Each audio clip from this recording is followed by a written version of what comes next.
So, Jai Hind everyone. Let's start our daily current affairs. So, today we are going to discuss the 5th July current affairs. We have near about 10 topics that we are going to discuss one by one. First topic is the brain eating amoeba claims the Kerala boy's life. तो अभी हमने पढ़ा था कि मेनिंगिटो encephalitis एक बीमारी थी, amoeba का उस दिन सेप भी देखा था, तो उसके कारण एक और बॉय की डेथ हुई है. तो जस्ट रिवीजन पर्पज से कि क्या है. Kerala probes sales of the FMGE question paper on the Telegram. तो एक और लीक पेपर का है और ये paper with respect to the जो फॉरेन से मेडिकल की डिग्री लेते हैं उनके लिए है और उनको अगर इंडिया में प्रैक्टिस करना है तो उसके लिए एक एग्जाम होता है, उसका ये पेपर लीक है. तो this is with respect to the GS paper 2 governance, क्योंकि पेपर लीक्स का काफी इश्यू चल रहा है. Then we will study that drowsy drivers. Drowsy का मतलब what is mean by drowsy? जो नींद में लोग रहते हैं, नहीं होता है कि नींद में ड्राइवर चलाते हैं, एक्सीडेंट होता है, तो जो एयरपोर्ट पे भी उनका जो वर्क ड्यूरेशन है, खासकर जो नाइट शिफ्ट है, उसमें जो एक्सीडेंट हो रहा है वो ड्राउजीनेस के कारण हो रहा है. ड्राउजीनेस का मतलब नींद के कारण. ओके, तो डीजीसीए के बारे में पढ़ेंगे कि this is the regulatory authority और किस एरिया में ये रेगुलेट करता है. This will B part of GS paper 3 aviation industry. Okay, then we will study export panel setup to study pollution level in the Kaveri. तो यहाँ पे geography के perspective से we will see that the Kaveri का origin कहाँ पे है and what are the tributaries. Kaveri river का नाम सुना है आप लोगों ने? कावेरी the southern most जो है, जो major river में southern most कावेरी है. इसको हम मैप पे भी लोकेट करेंगे. Then we will study cannot ask for the collegium reason for the rejecting the candidates. So collegium का नाम कभी सुना है आप लोगों ने? What is the collegium?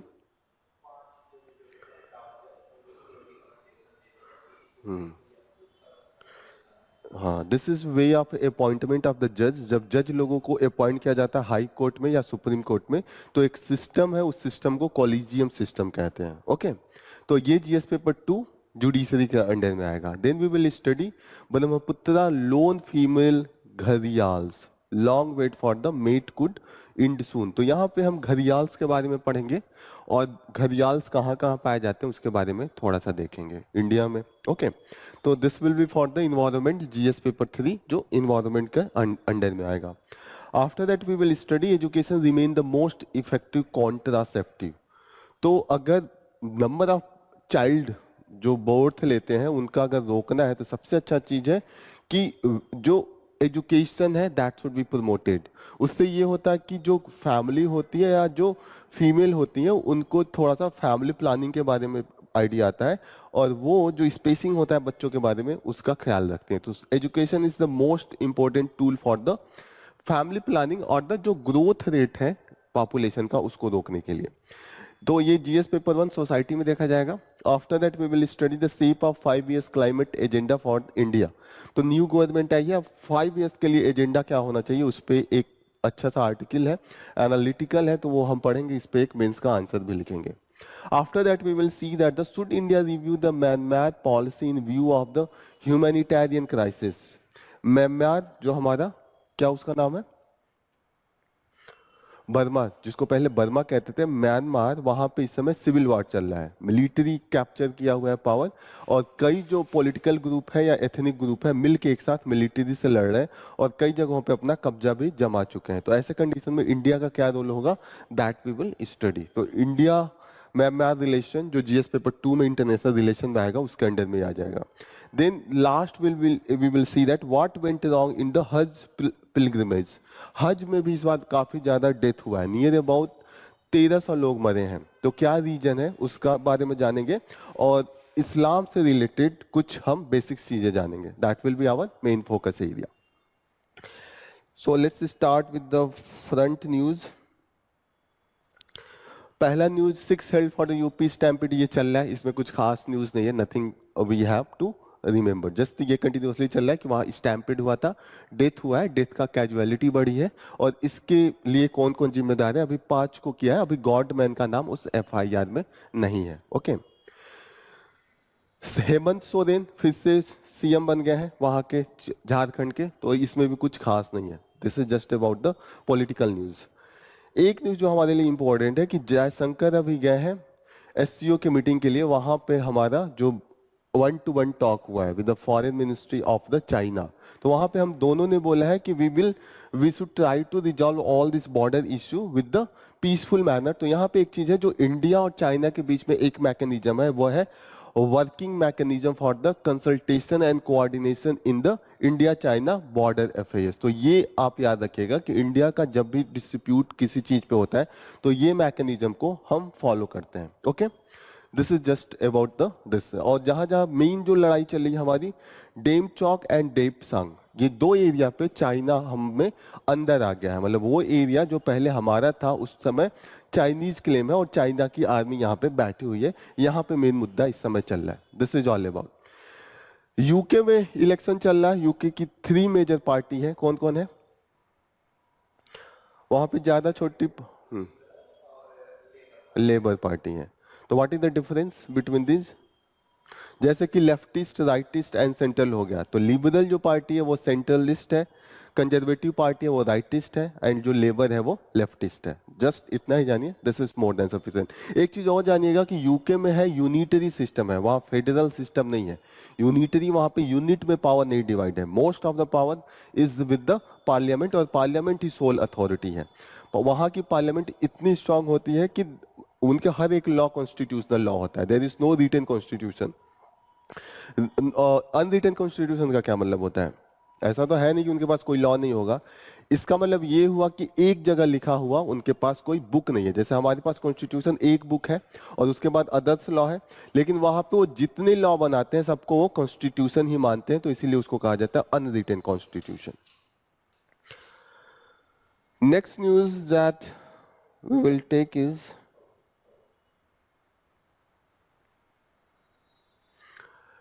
After Mizoram and Nagaland Meghalaya decline mandir tag for the Ayushman health centre. जो आयुष्मान भारत स्कीम चला रहे थे उसमें जो हेल्थ सेंटर थे उसका नाम बदल के अभी गवर्नमेंट ने प्रपोज किया था, the name should be the it should be the Ayushman Bharat Ayushman आरोग्य मंदिर। Means they were replacing the wellness centre with the मंदिर। तो मैक्सिमम जो नागालैंड की पॉपुलेशन है और मेघालय की पॉपुलेशन है एंड मिजोरम की पॉपुलेशन है, they are the Christian dominating.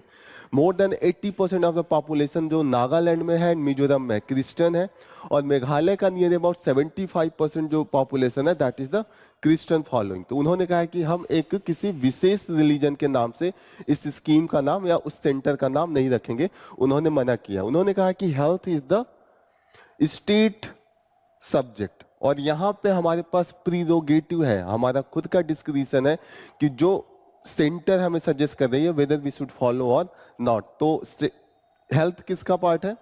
State subject. ये याद रखिएगा, यहाँ पे ये इंपॉर्टेंट हो जाता है। Okay, then next news, brain eating amoeba claims Kerala boy. तो क्या था इसमें मेनली? उस दिन हम लोग अमीबा के बारे में डिस्कस किए थे। This is the unicellular single celled microorganism. Mainly किस कैटेगरी से? Phylum Amoebozoa. This is the main category. इसका मेन दिक्कत क्या है? इसमें जब अगर कोई बच्चा जाता है फ्रेश वाटर में, ये अमीबा पाया जाता है, तो उसके नाक या मुंह के थ्रू वो अमीबा अंदर जाएगा और वो दिमाग में चला जाएगा और धीरे धीरे दिमाग के सेल को डिस्ट्रॉय करेगा, और this will result into the severe headache. जो सिम्पटम है फीवर, नॉजिया, वॉमिटिंग, वॉमिटिंग का मतलब उल्टी होना, स्टिफ नेक में खराश आ जाएगा, और आफ्टर दैट इसमें डेथ काफी एकदम सीवियर केस में ये चला जाएगा। They will go into the coma and the result into the death. तो this is the main thing. Clear हो रहा है ये? What is the process and how it is impacting? Amoeba meningoencephalitis इसका नाम है, and this is mainly impacting the cell of the your mind.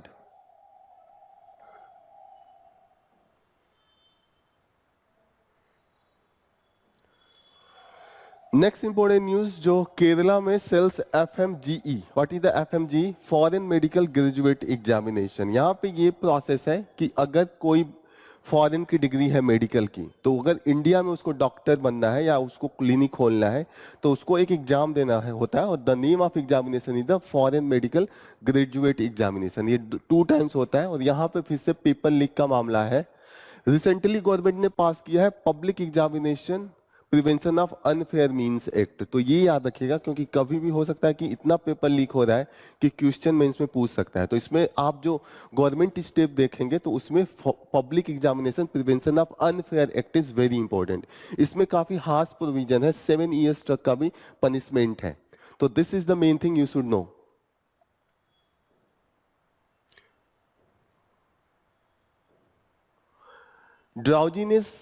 Drowsy drivers causing collision at the apron area. What is the apron area of the airport? Want DGCA.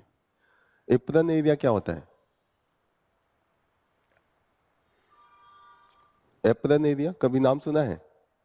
Apron maximum जो ये airplane होते हैं उनको एक जगह खड़ा करके उनकी सारी रिपेयरिंग, फ्यूलिंग, रीफ्यूलिंग ये सब होता है। That is the apron area.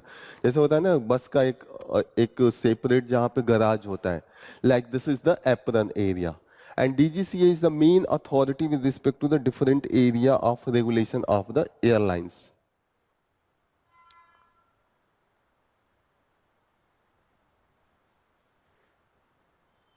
ये है एप्रन एरिया, यहाँ पे खड़ा होकर टोटल ओवरहॉलिंग होती है।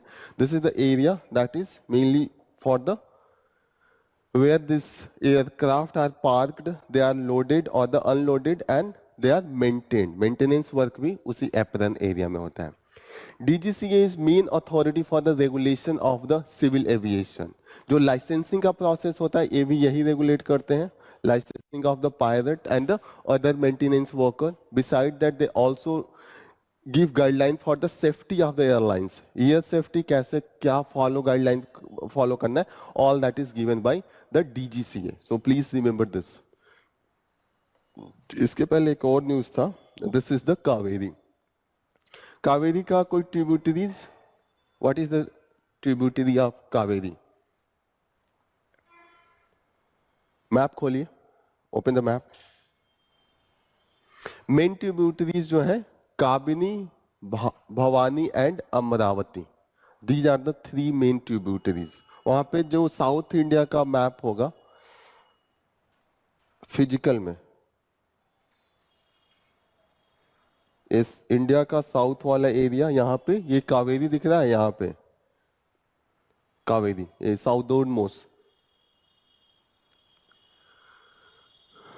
साउथ इंडिया का भी मैप खोलेंगे तो वहां पे ये नदियां यू कैन लोकेट। एनसीईआरटी में भी ये सब मेंशन है। तो मेन जो इनका है Kabini, Bhavani and the Amaravati, they are the main tributaries. कहां से ये ओरिजिन होता है? Where it's originate? Brahmagiri hills में ये ओरिजिनेट होता है। The district is the Kodagu. एक क्वेश्चन यूपीएससी पूछ सकता है कि जो कावेरी है उसमें जो वाटर आता है वो मेनली साउथ वेस्ट मानसून से आता है कि नॉर्थ ईस्ट मानसून से आता है?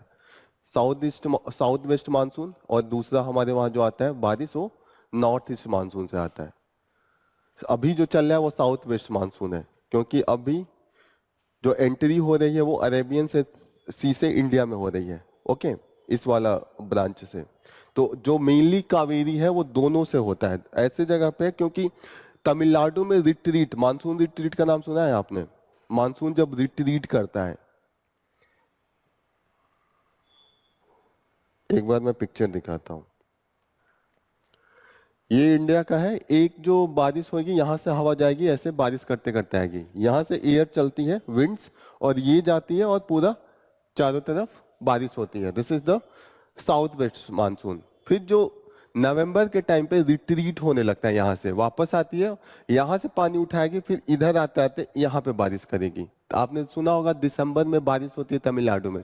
जो चेन्नई में फ्लड आया था वो दिसंबर में आया था। मोस्ट ऑफ द रेनफॉल इस एरिया में होता है वो मानसून रिट्रीट से होता है। रिट्रीट का मतलब होता है वापस आना।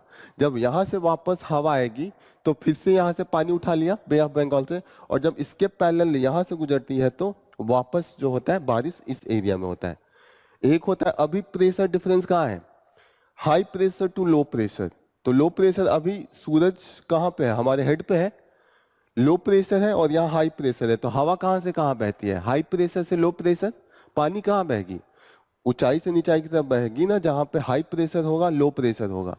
जो अभी है वो हाई प्रेशर इधर है, लो प्रेशर इधर है। लो प्रेशर क्यों होता है, क्योंकि सन जो है हमारे हेड पे है, वहां सीधे जब उनका सनरेज आता है तो टेम्परेचर ज्यादा इस एरिया में है, सनरेज यहाँ पे है तो लो प्रेशर हो गया गर्मी के कारण। इधर से अब हवा यहाँ बहती है तो जो विंड होगा इधर से बहेगा, अब यहाँ से मॉइस्चर उठाएगा और धीरे धीरे इस सारे एरिया में वो मॉइस्चर रेनफॉल के रूप में प्रेसिपिटेट करता है, आता है।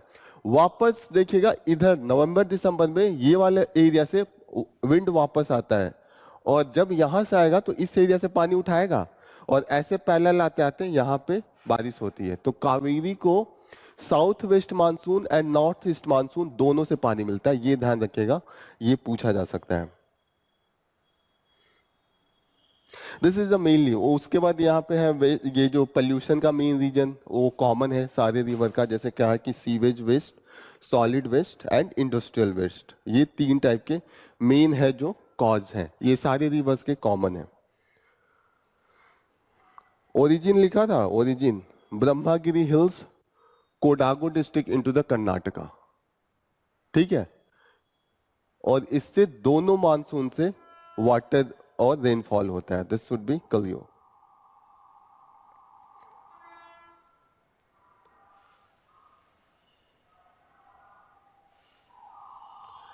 नेक्स्ट न्यूज है, can not ask for the collegium reason to reject candidate से हाई कोर्ट। हाई कोर्ट में पिटीशन था कि अगर आप सुप्रीम कोर्ट किसी कैंडिडेट को रिजेक्ट करता है तो व्हाट इज द रीजन। तो हाई कोर्ट ने बोला है कि हम रीजन नहीं बता सके, क्योंकि पर्सनल चीजें भी देखी जाती हैं, किसी जज को क्यों बनाया जाए, नहीं बनाया जाए सुप्रीम कोर्ट का जज, पर्सनल रीजन भी हो सकता है, तो इस बेसिस पे हम नहीं वो कर सकते। अगर एलिजिबिलिटी कुछ दिक्कत है तब हम उसको दिखा सकते हैं, पब्लिकली बता सकते हैं कि एलिजिबिलिटी नहीं थी, 5 साल उनको जज होना चाहिए या 10 साल लॉयर होना चाहिए, these are the eligibility that is not followed. Okay, transfer without the recommendation of chief justice of India हो, ये हम डिस्क्लोज कर सकते हैं, लेकिन जो मेन चीज है पर्सनल बेसिस पे जो हम रिजेक्ट करते हैं वो हम नहीं दिखाएंगे। This is the main thing. यहाँ पे आपको मेन थिंग जो जानना है वो कोलिजियम सिस्टम जानना है। What is the collegium system. Collegium system mainly कहां से आता है, अपॉइंटमेंट का जज का तरीका क्या होता है। अपॉइंटमेंट का जो जज का तरीका होता है, मेनली द जजेज are appointed by the who, president करता है, प्राइम मिनिस्टर करता है, कि चीफ जस्टिस ऑफ इंडिया करता है, कौन करता है, हु अपॉइंट्स द जजेस।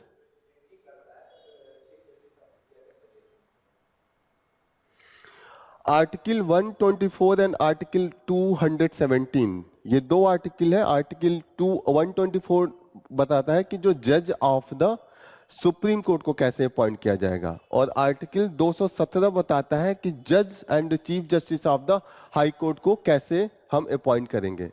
इसमें ये लिखा हुआ है कि प्रेसिडेंट विल अपॉइंट द जज on the consultation with the judiciary. तो यहाँ पे जुडिशरी का कंसल्टेशन ये होता है कि हम जज जब रिकमेंड करेंगे, जो chief justice and the senior most of the जजेस जो होते हैं उनके कंसल्टेशन से होता है। तो यहाँ पे कंफ्यूजन ये हुआ कि what is mean by this consultation. यहाँ पे दिया हुआ है अपॉइंटमेंट ऑफ द जजेस that will be done on the consultation. यहाँ पे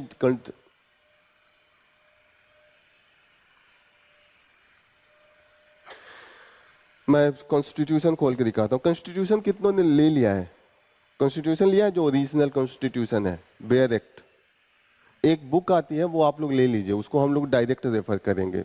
एकदम जो ओरिजिनल कॉन्स्टिट्यूशन है ना, जिसमें किसी का रिकमेंडेशन नहीं है, जिसमें आर्टिकल 1 बाय 1 दिया हो, वो वाला लीजिएगा। बोलिएगा कि मुझे प्योर वाला जो चाहिए, बेयर एक्ट उसको कहते हैं, कि बेयर एक्ट कॉन्स्टिट्यूशन का चाहिए। हाँ, बेयर एक्ट ऐसे बोलिएगा कि बेयर एक्ट का मतलब होता है कि एकदम जो कॉन्स्टिट्यूशन का आर्टिकल है वो, हमें किसी का इंटरप्रिटेशन नहीं चाहिए। BARE, bare act. Bare act का मतलब होता है कि जो प्योर एक्ट है वो चाहिए। राइटर कोई होगा, लेकिन उनमें कहेगा कि लोग अपना कमेंट्री देते हैं, कमेंट्री नहीं चाहिए। जो कॉन्स्टिट्यूशन पब्लिकेशन कोई ना कोई करेगा, लेकिन उसमें किसी और का कमेंट्री नहीं चाहिए। होता है ना कि डीडी बासु ने कमेंट्री किया या किसी किसी ने कमेंट्री किया होता है, तो हमें कमेंट्री नहीं चाहिए। उसका सॉफ्ट कॉपी भी मैं आज अपलोड कर देता हूँ आपके वो टेलीग्राम पे। आप टेलीग्राम पे हैं विनय? टेलीग्राम पे आप हैं? आप टेलीग्राम नहीं चलाते हैं? अच्छा, व्हाट्सएप पे है ना? तो अच्छा, व्हाट्सएप के ग्रुप पे वो मैं डाल दूंगा। जस्ट गिव मी 1 सेकेंड, मैं दिखाता हूँ 124। आर्टिकल 124 है, ये बोलता है there shall be supreme court of India consisting of chief justice of India and until parliament by law prescribe a larger number of not more than 7 other judges। जो original constitution था वो इतने जजेस थे, 7 जजेस and chief justice of India. अभी तो 35 हो गए। यहाँ पे है कि द एवरी जज of the supreme court shall be appointed by the president. यहाँ पे दिया president by the warrant under his hand and the seal after the consultation। जो मेन इशू है यहाँ पे कंसल्टेशन का है, कंसल्टेशन विद सच जजेस of the supreme court and high court in the state as president may deem necessary. तो यहाँ पे क्लियरिटी का ही नहीं है कि कितने जज होने चाहिए। चीफ जस्टिस का मतलब एकदम उन्होंने कंसल्टेशन किया, उन्होंने राय दिया कि इनको कर दीजिए, फिर उनको मतलब प्रेसिडेंट को करने पे बाइंडिंग है कि नॉन बाइंडिंग है, उसको मन करे माने, मन करे नहीं माने। तो इस पे काफी दिक्कत थी कि कंसल्टेशन का जो मतलब है वो क्या है। तो स्टार्टिंग में जब पार्लियामेंट बहुत मजबूत थी तो ये रेफरेंस से गया था। इसको 3 जजेस केस कहते हैं। पहला जज केस 1900 नियर अबाउट 1973 में था, 1981 में था। फर्स्ट जज केस 1981 में गया। उस समय भी इंदिरा गांधी थे थी, तो उस समय जो पार्लियामेंट था बहुत मजबूत था। तो वहां पे जुडिशरी ने कहा this should B not mean by the concurrence. Concurrence का मतलब होता है कि कंपलसरी, होता है ना कि आपकी सहमति से ही लिया जाएगा। समझ में आ रही है? ये जो मेथड है जज अपॉइंट करने का, प्रेसिडेंट के हाथ में पावर है as per the constitution. Constitution यहाँ क्या कहता है कि it will be by the president, लेकिन यहाँ पे बोला है कि आफ्टर द कंसल्टेशन, जो कंसल्टेशन होना चाहिए that should be the with the judiciary, chief justice and number of जजेस नहीं बताया, ये डिस्क्रिशन ऑन द प्रेसिडेंट बताया है। ओके, तो जब अपॉइंटमेंट होता था तो जब इसमें मतभेद आने लगा तो सरकार अपनी प्ली लेके जुडिशरी के पास गई, जुडिशरी से पूछा कि क्या इस कंसल्टेशन का मतलब है, आप बताइए। तो यहां पे जुडिशरी से बोला कि this is not the concurrence. Clear हो रहा है? पहला फर्स्ट जज केस था 1981। इस समय पार्लियामेंट बहुत मजबूत था, जुडिशरी उतनी मजबूत नहीं थी। तो ऐसे कंडीशन में उन्होंने मान लिया कि प्रेसिडेंट जो चाहेगा वो कर सकता है। लेकिन 1993 आते आते दोबारा इस पर रिफरेंस गया। तब तक जुडिशरी ने बोल दिया था कि this should be the compulsory, मतलब रिकमेंडेशन जो जज देंगे that should be the followed by the president. तो जो सेकंड केस आया, सेकंड जज केस 1993, यहां पे क्या बोला गया कि कंसल्टेशन का मतलब होगा कि chief justice and it will consult the 2 senior most जजेज of the supreme Court. Clear हो रहा है? यहां पे आ गया कि decision will be binding, binding clause आ गया। फिर से जब लगा कि मतलब दोबारा अब इससे दिक्कत हो रहा होगा ना गवर्नमेंट को या पार्लियामेंट को कि अब तो पावर सब उनके पास चला गया, दोबारा इन्होंने बोला कि एक बार और पूछ के देखते हैं, क्या पता अभी कुछ और बदल दे। तो थर्ड जजेस केस 1998 में आया और फिर से जुडिशरी का यही मतलब था कि this will be binding, this will B concurrence. जो कलीजियम किसको कहते हैं? जो चीफ जस्टिस होते हैं और 4 सीनियर मोस्ट का जो ग्रुप होता है उसको कॉलेजियम कहते हैं, और इसी सिस्टम को कॉलेजियम सिस्टम कहते हैं। वो रिकमेंड करते हैं प्रेसिडेंट को उनको जज बनाना होता है। This is the process. जब थर्ड जजेस केस आया तो उन्होंने बोल दिया कि चीफ जस्टिस सिर्फ 2 से नहीं 4 से कंसल्ट करेंगे। This is the now the process. अभी जो है टोटल जैसे इन्होंने कहा 5 रहेंगे, तो 1 chief justice and 4 senior most जज ऑफ द सुप्रीम कोर्ट। समझ में आ रहा है ये चीज? तो अभी जो है वो कंसल्टेशन इंपॉर्टेंट है। अब इस चीज को लेके काफी बवाल हो रहा था क्रिटिसिज्म हो रहा था। क्रिटिसिज्म ये हो रहा था कि जो जजेज होते हैं वो अपने ही रिश्तेदार को वो हमेशा बना देते हैं, उनके भाई चाचा के लड़के, जैसे एक जज ने उनके चाचा के लड़के को बना दिया या उनके बेटे को बना दिया, दूसरा जज आया उन्होंने दूसरे वाले को कर दिया। तो ऐसे में कहा गया था कि बायस हो रहा है जुडिशरी। और जुडिशरी में एक रिपोर्ट आई थी, जुडिशरी पुलिस के बाद second most corrupt institution India में पाया गया था। तो ऐसे केस में अब क्या होना चाहिए, गवर्नमेंट लेके आई कि नेशनल जुडिशियल अपॉइंटमेंट कमीशन लेके आई थी कि इससे बोला कि आधा गवर्नमेंट के लोग होंगे आधा जुडिशरी के लोग होंगे, वो मिल के रिकमेंड करेंगे। तो ऐसे केस में इसको 99th कॉन्स्टिट्यूशनल अमेंडमेंट के द्वारा ये प्रोसेस लाया गया for the appointment of the जजेस। लेकिन जुडिशरी ने इसको नल एंड वॉइड डिक्लेयर कर दिया 2015 में। 2015 में जुडिशरी ने बोला कि क्योंकि इसमें लॉ मिनिस्टर भी थे, जो कमेटी बन रही थी नेशनल जुडिशियल अपॉइंटमेंट कमीशन, उसके पास लॉ मिनिस्टर थे। और जुडिशरी ने कहा कि ऐसे में पॉलिटिकल इंटरफेरेंस होने लगेगा for the appointment of the जजेज, और ऐसे में जो इंडिपेंडेंस जुडिशरी की है वो रह नहीं पाएगी और सेपरेशन ऑफ पावर का कॉन्सेप्ट वो डाइल्यूट हो जाएगा। समझ में आ रहा है? अगर लॉ मिनिस्टर आ गया उस कमीशन में जहां पे वो अपॉइंटमेंट के लिए सजेस्ट कर रहे हैं, तो ऐसे में होगा कि पॉलिटिकल जो प्राइम मिनिस्टर या जो political party into the power रहेगी उसके जानने वाले लोगों को भेजा जाएगा ना, वो रिकमेंड करेंगे। और ऐसे केस में जुडिशरी ने बोला कि ऐसे केस में जुडिशरी इंडिपेंडेंट नहीं रह पाएगी, क्योंकि मैक्सिमम जो केसेस सुप्रीम कोर्ट या हाई कोर्ट में है वो सरकार के खिलाफ है। जैसे सरकार के खिलाफ कभी लोग केस लेके जाते हैं कि इन्होंने हमारी सैलरी टाइम पे नहीं दी, जैसे टीचर्स लोग चले जाते हैं। और भी लोग होते हैं जैसे कि डॉक्टर्स का कमिटी चला गया कि इन्होंने हमारे साथ ये किया। मैक्सिमम जो केस होता है वो सरकार के खिलाफ होता है। अभी भी जो जुडिशरी में केसेज है वो मैक्सिमम अगेंस्ट द गवर्नमेंट है। और ऐसे केस में अगर गवर्नमेंट ही अपने लोगों को, अपने मतलब करीबी लोगों को जज बनाने लगे तो दैट विल बी बायस। और जुडिशियल जो इंडिपेंडेंस कोर है, हमारा जो बेसिक स्ट्रक्चर ऑफ कॉन्स्टिट्यूशन है, वो रहेगा नहीं। क्योंकि जज का काम क्या है, जुडिशरी का काम क्या है कि interpretation of the constitution, constitution को पढ़ के बताना कि लॉ में क्या लिखा है। और मैक्सिमम जो पावर ऑलरेडी स्टेट के पास है, अगर फिर से जुडिशरी में भी पावर स्टेट का चला जाए, गवर्नमेंट का चला जाए, तो ऐसे केस में अगर कभी गवर्नमेंट ज्यादा एक्सेस करने लगती है, ज्यादा अति करने लगती है अपने पावर को लेके, तो कौन बचाएगा? ऐसा होता है ना कि जुडिशरी ही तो बचाती है। तो जुडिशरी का एक अलग बात है कि आप ट्रांसपेरेंट नहीं है, अपने ही करीबी लोगों को कर रहे हैं, लेकिन कहीं ना कहीं एक इंडिपेंडेंस जुडिशरी का होना इंपॉर्टेंट है। कोलिजियम सिस्टम समझ में आ रहा है क्या है? This is the appointment method of the जजेस of high court and supreme court. दो आर्टिकल इंपॉर्टेंट है जो आप लोग लिखेगा, that is the article 124 and 217। 124 जो है it is for the supreme court and 217 that is for the high court. ठीक है। कोलिजियम सिस्टम का जो अभी सिस्टम है, chief justice plus the 4 senior most जजेस। तो ये लिख लीजिए कि अभी जो कोलिजियम है that consists of the Chief Justice of India plus 4 senior judges of the Supreme Court. This is the main thing. Okay.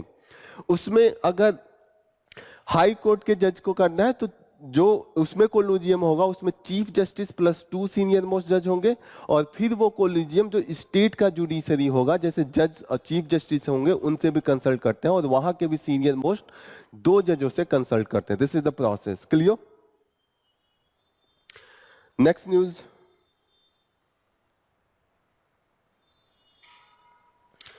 Next news is that Brahmaputra lone female gharials long wait for the mate could end soon. यहाँ पे female घड़ियाल है एक ही पूरे ब्रह्मपुत्र में। ब्रह्मपुत्र में माना जाता है कि 1950 के करीब में घड़ियाल एलिमिनेट हो गए, क्योंकि उनका मछली मारने के चक्कर में घड़ियाल भी आते थे और उनसे उनकी डेथ हो जाती थी। घड़ियाल एंड क्रोकोडाइल दो अलग अलग होते हैं, घड़ियाल एंड मगर। मगर का और क्या डिफरेंस होता है घड़ियाल और मगर में? क्रोकोडाइल एंड ग्लेडिएटर ऐसे कहते हैं ना। इसका जबड़ा बड़ा होता है घड़ियाल का बहुत बड़ा होता है, एकदम घड़े के जैसे, इतना बड़ा बड़ा होता है।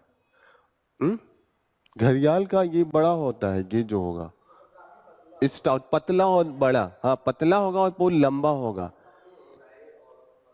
हाँ वो काफी, और ये एकदम साई भी होता है, ये कभी अटैक नहीं करेगा घड़ियाल। घड़ियाल is not that much violent, ये थोड़ा सा फ्रेंडली भी होता है, खुद साई होता है, खुद चला जाएगा। लेकिन जो मगर होता है crocodile, that is very dangerous, वो अटैक करते हैं। तो this is the main thing. वो अभी यहाँ पे पाए जाते थे, अभी नहीं है। जो Kaziranga national park and tiger reserve है उसमें एक पाया गया है। जो मेनली काजीरंगा क्यों फेमस है? वन हार्ड लाइनो के लिए, वन हार्ड लाइनो वर्ल्ड फेमस है। क्लियर हो रही है ये चीजें?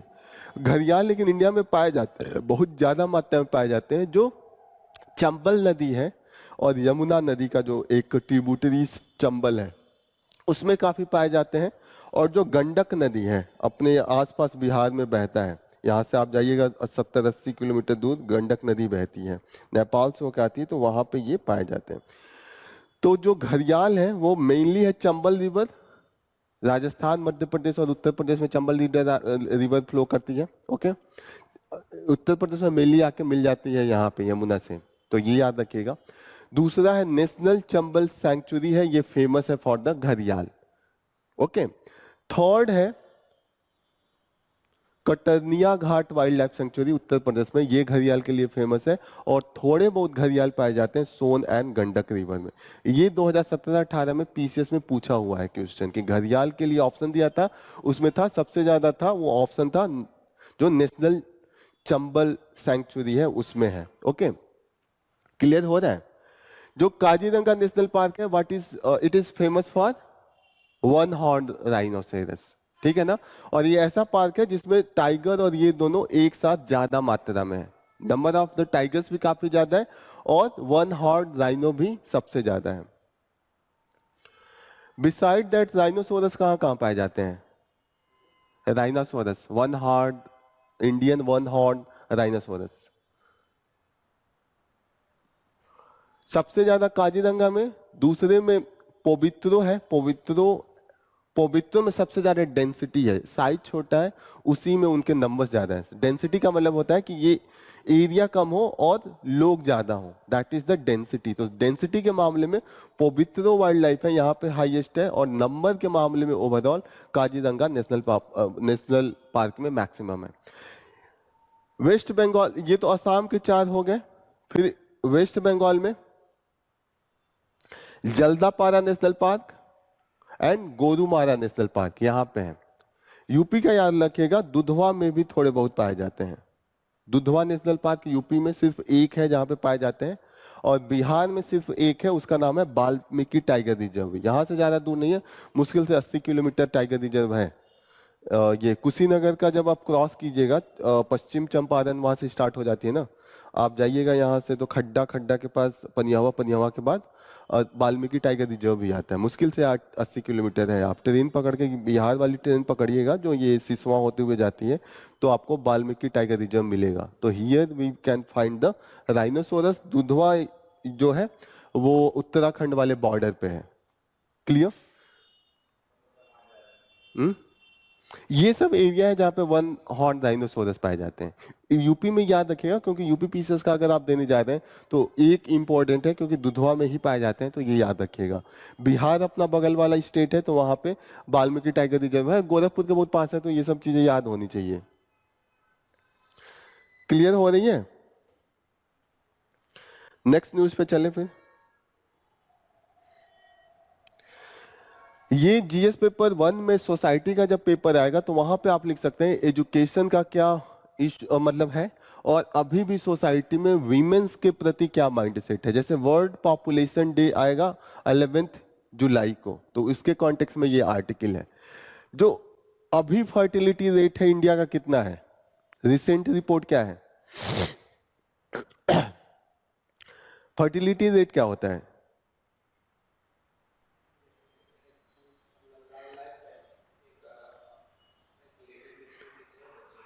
एक फीमेल कितना चाइल्ड को बर्थ अपने जो फर्टाइल लाइफ होते हैं उसमें देती है, उसको फर्टिलिटी रेट कहते हैं। अभी जो फर्टिलिटी रेट है वो 2.1 है। 2.1 इज द रिप्लेसेबल। रिप्लेसेबल का मतलब क्या होता है? कि मतलब उतना रहे तो जनसंख्या ना बढ़ेगा ना घटेगा। 2.1 क्यों है? एक आदमी अगर एक फीमेल 2 को पैदा कर रही है तब तो बर्थ दे रही है, तब तो ज्यादा होना चाहिए ना, दुगुना होना चाहिए। तो 1 क्यों है? तब भी कैसे नहीं बढ़ घट रहा है?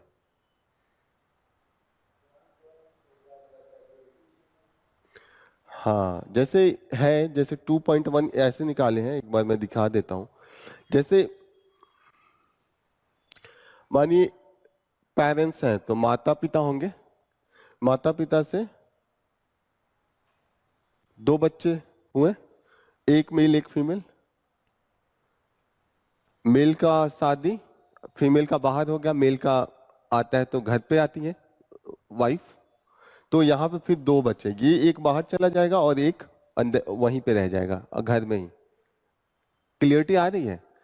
फीमेल का हमेशा एक मेल पार्टनर चाहिए होगा, तो दो लोग मिलके दो लोग को बर्थ दे रहे हैं, तो हमेशा 2.22 आगे बढ़ेगा ना, 0.1 इसलिए एलिमिनेट करते हैं क्योंकि जनरली अगर 100 बच्चे पैदा होते हैं तो सर्वाइवल जो होता है वो 90 के आसपास होता है, मतलब डेथ होती है 10 की, मतलब हो सकता है तुरंत डेथ हो जाए या 1 साल बाद 2 साल बाद, ऐसे सर्वाइवल रेट होता है जो कि 210 अगर पैदा होते हैं तो जो सर्वाइवल होता है वो 200 का होता है। क्लियर हो रहा है ये? तो हम मानते हैं कि 2.1 होने के बाद भी रिप्लेसेबल है। रिप्लेसेबल का मतलब अगर इतना रहे तो जनसंख्या न घटेगी और न ही बढ़ेगी। This is the thing and India has achieve this. India ने इसको अचीव कर लिया है।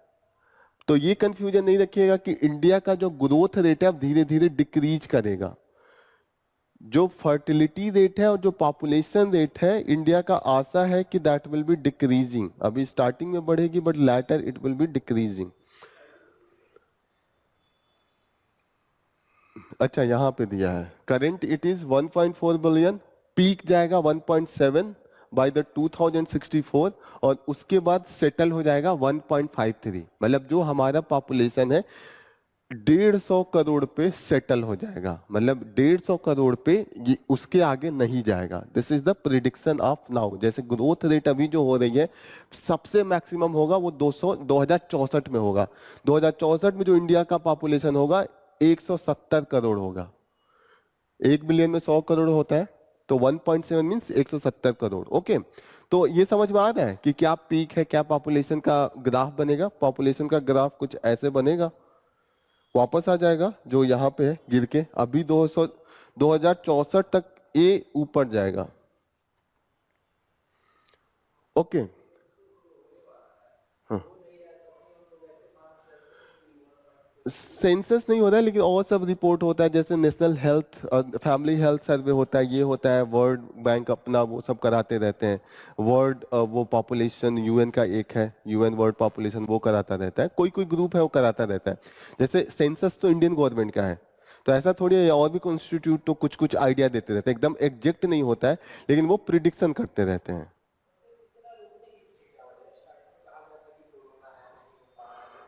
अब सरकार क्या क्या जाने, अपोजिशन आरोप लगा रही है कि कुछ कुछ वो चेंज होने वाला था, ये कॉन्स्टिट्यूएंसी अलग अलग है। अब गवर्नमेंट जान सकती है, वैसे आज तक कभी रुका नहीं था। This is the first time that they have delayed that much. Even कितना भी कंडीशन ग्रीव रहा लेकिन दे हैव नॉट डन। अब गवर्नमेंट जाने। अभी डिमांड ये भी चल रहा है कि कास्ट वाली सेंसस भी होनी चाहिए, तो उसको भी लेके थोड़ा सा वो हो रहा है। ओके, जैसे यहाँ पे दिया हुआ कि नेशनल फैमिली हेल्थ सर्वे का ये रिपोर्ट है। जो रिपोर्ट अभी आ रही है कि जो हम रिप्लेसेबल आ गए हैं वो रिसेंट जो नेशनल फैमिली हेल्थ सर्वे है उसका है। मेनली यहाँ पे डिस्कशन ये हो रहा है कि जो हमारे वीमेंस है उनको डिसीजन नहीं लेने दिया जाता है with respect to the child birth. जैसे शादी होते ही सबसे ज्यादा प्रेशर ये बना दिया जाता है कि अपनी फर्टिलिटी प्रूफ करो and then you should decide.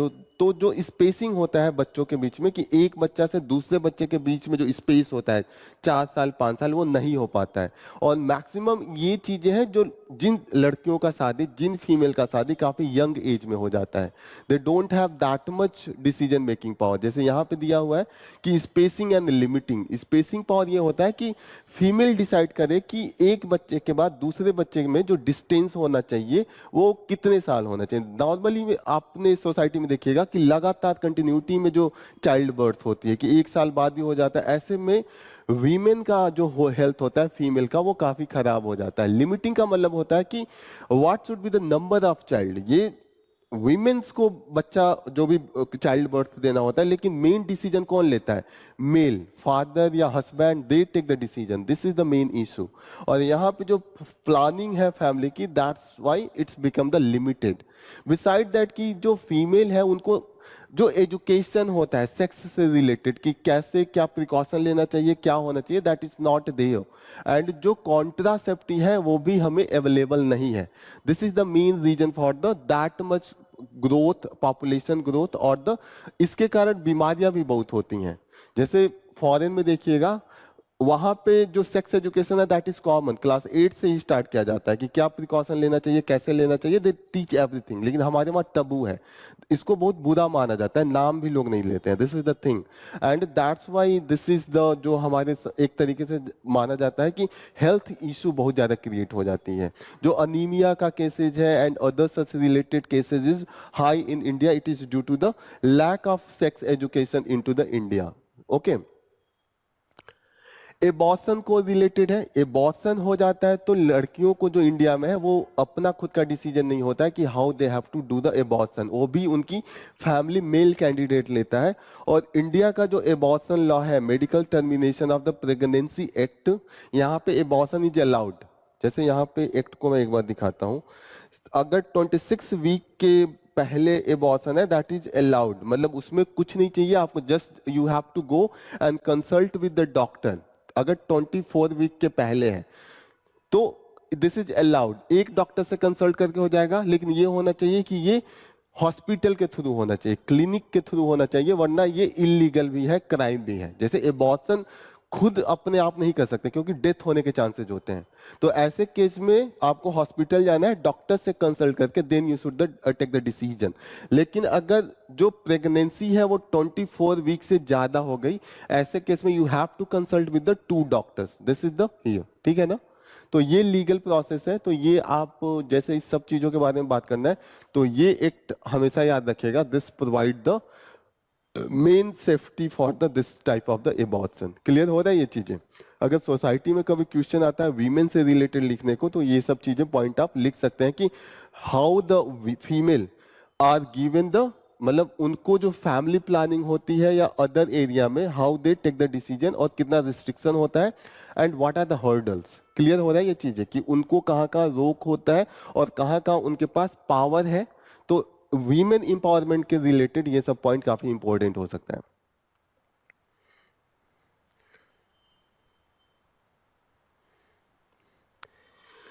Next news यहाँ पे है कंप्यूटर लिटरेसी से रिलेटेड। यहाँ पे मेनली डिस्कशन ये है कि जो कंप्यूटर की हम लोग एक क्लास और में पढ़े थे कि जो हमारे जो गैप है काफी है, एक तो backward area and urban area, वहां पे गैप आ जाता है। दूसरा है कि एज रिलेटेड गैप, जो यंग जनरेशन है वो रेडी रहता है सीखने के लिए, अगर नॉलेज चाहिए या कोई भी डिजिटल रिलेटेड लिटरेसी है या एजुकेशन है। लेकिन जो ओल्ड एज के हैं उनमें ये कम है and they are not ready to, मतलब उनको थोड़ा सा रेजिस्टेंस भी आता है कि अब एज क्या, अब इसका यूज क्या है।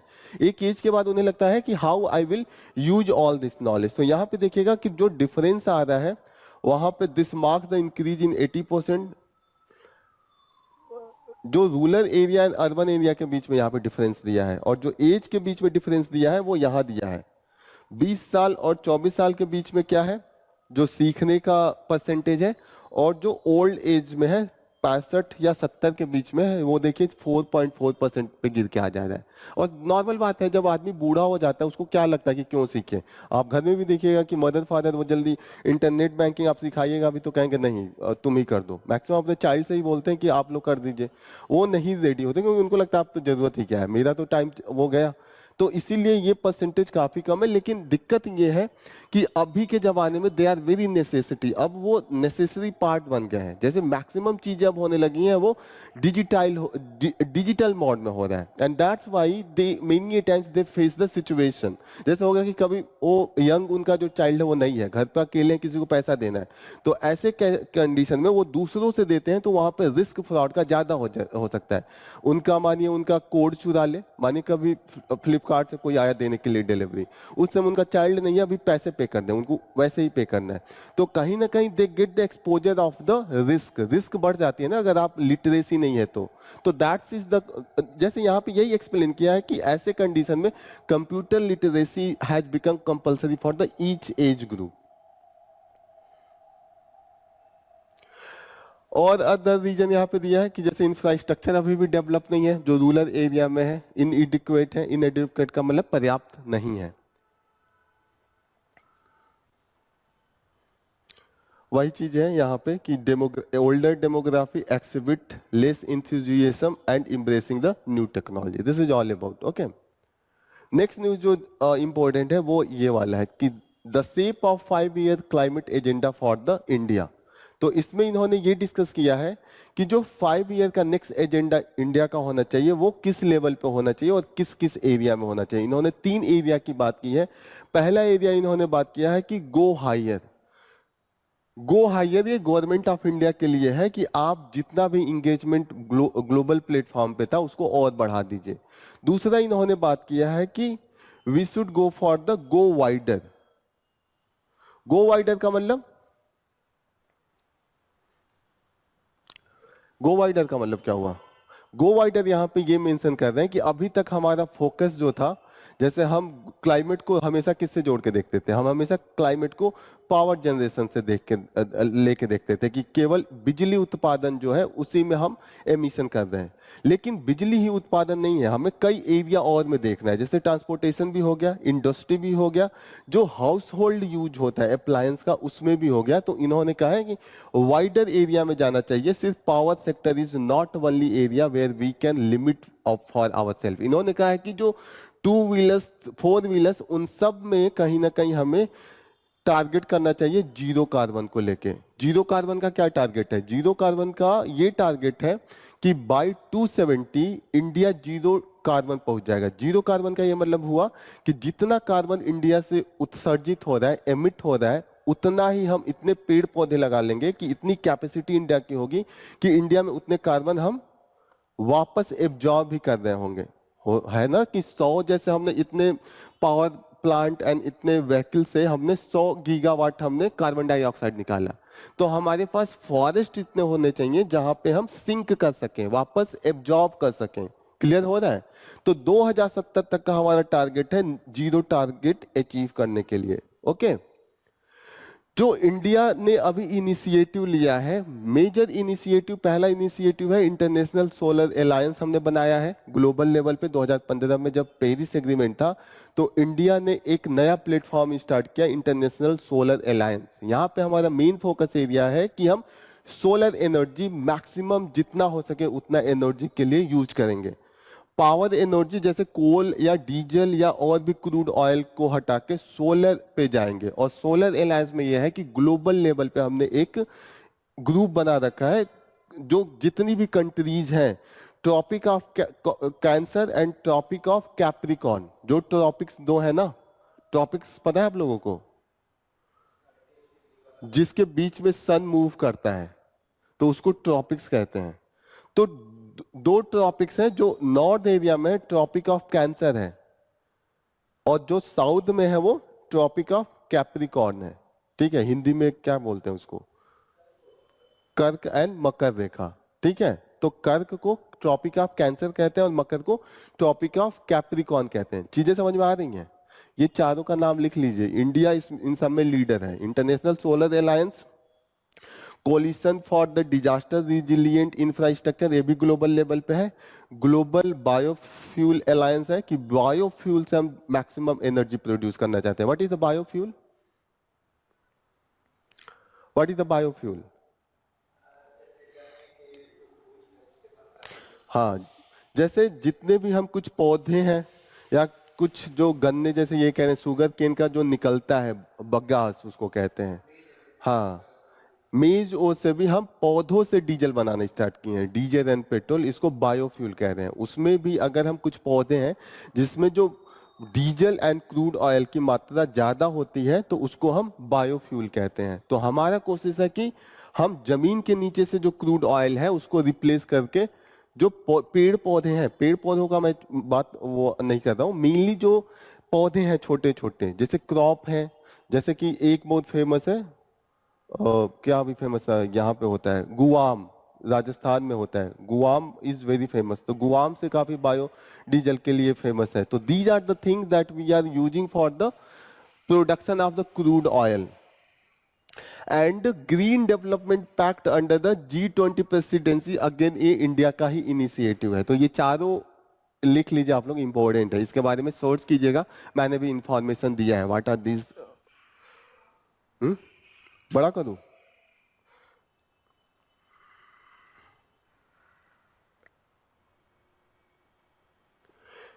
इंटरनेशनल सोलर अलायंस पहला है, दूसरा है coalition for the disaster resilient infrastructure. यहां पे है कि डिजास्टर रेजिलिएंट मतलब कभी साइक्लोन आए या फ्लड आए उसके रेजिलिएंट मतलब उसको सहने वाला हम इंफ्रास्ट्रक्चर करेंगे।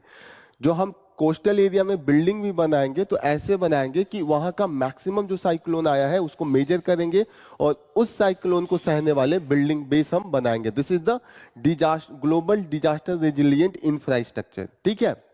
ग्लोबल बायोफ्यूल अलायंस, यहाँ पे हम बायोफ्यूल से जितनी भी एनर्जी रिसोर्सेज है, क्रूड ऑयल, वो हम जनरेट करना चाहते हैं। And last will be the green development pact. यहाँ पे है जैसे इंटरनेशनल सोलर अलायंस है, कब स्टार्ट हुआ था? 2015 में स्टार्ट किया था, पेरिस एग्रीमेंट जब हुआ था तब हुआ था, COP21 था वो। तो ये सब चीजें याद रखिएगा, ये इंफॉर्मेशन सब नोट्स में दिया हुआ है, एक बार आज जाके इसको रिवाइज कीजिएगा जब अपलोड होगा। तो ये मेनली उन कंट्रीज के लिए है जो topic of cancer and Capricorn के बीच में है, इनको सन साइन कंट्रीज कहते हैं। ओके, तो सन साइन कंट्रीज के लिए इसका मतलब वो मेंबरशिप अलाउड है। And as per now 121 members हैं इसमें। सोलर इंडिया का लीडरशिप है, that's why this is important. यहाँ पे देखिएगा कि coalition of the disaster resilience infrastructure, ये 2019 में जब अगेन UN के अंडर में हमारा सबमिट था, तो इसको इंडिया के ही अंडर में इनिशिएटिव लिया गया था। ओके, इसका भी लीडर इंडिया ही है। Then we started the Green Development Pact. This is again जब अभी G20 की प्रेसिडेंसी इंडिया के अंडर में हो रही थी तो हमने इसको स्टार्ट किया था। Again it is for the funding. Okay, resource efficiency and the sustainable consumption पे फोकस ये कर रहा है, clean energy transition, these are the area. And जो लास्ट अभी आया है वो global biofuel alliance. Again it is the, जब इंडिया का प्रेसिडेंसी था तभी हमने स्टार्ट किया था। तो ये जो 4 एरिया है, इंडिया का कभी भी कंट्रीब्यूशन आपको लिखना है मेंस में तो दिस 4 यू शुड मेंशन। ठीक है ना। इस पे एक मेंस का क्वेश्चन भी है, आप लोग लिख लीजिए, लिख के लाइए कल। ओहो, हिंदी वाला भूल गया मैं। Discuss India's evolving role in global climate governance and its strategic initiative to enhance climate action. 250 words, 15 marks. Discuss India's evolving role in global climate governance.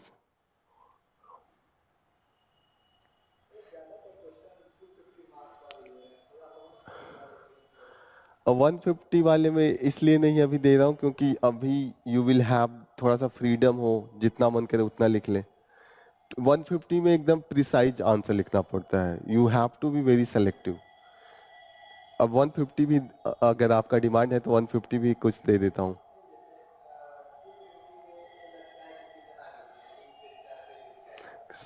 To 250 एकदम क्लियर है ना, पेज आप काउंट करना है वर्ड, मैंने कहा था ना 4-5 बार काउंट कीजिए और लिख के देखिए कि व्हाट इज योर कैपेसिटी।